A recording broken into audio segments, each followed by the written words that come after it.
Guys, तो आपने vanity van का नाम तो सुना ही होगा। तो गाइस, गुजरात के अंदर नौकर मोटर्स वैनिटी वैन का प्रोजेक्ट लेके आ चुकी है। तो गाइस, हमारे पास ये मर्सिडीज बेंज है, जो कि बहुत ही अच्छी सी कार है, और इसके अंदर कस्टमर ने वैनिटी वैन बनाने का सोचा और हमको प्रोजेक्ट दिया है पूरा का पूरा। और नौकर मोटर्स ये प्रोजेक्ट कंप्लीट करने में कामयाब हो चुकी है। अभी काम पूरा का पूरा स्टार्ट है, और पूरा का समझो कि ये 80% काम फिनिश हो चुका है। जो लेवल से हमको काम करना था वो लेवल से हमने काम कर दिया है।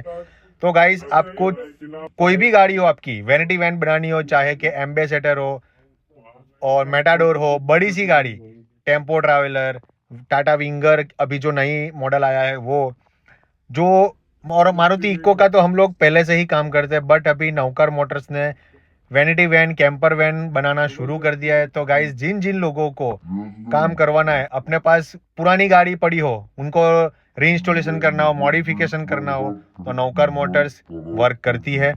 और जो वडोदरा सिटी गुजरात में अवेलेबल है। और हाँ गाइस, मैं आपको बता दूं कि नौकर Motors only for Gujarat Vadodara city में ही अवेलेबल है, और कोई भी ब्रांचेस ऑल ओवर इंडिया में नहीं है। सो आपको काम करना हो तो contact to Naukar motors. Thank you so much guys. Take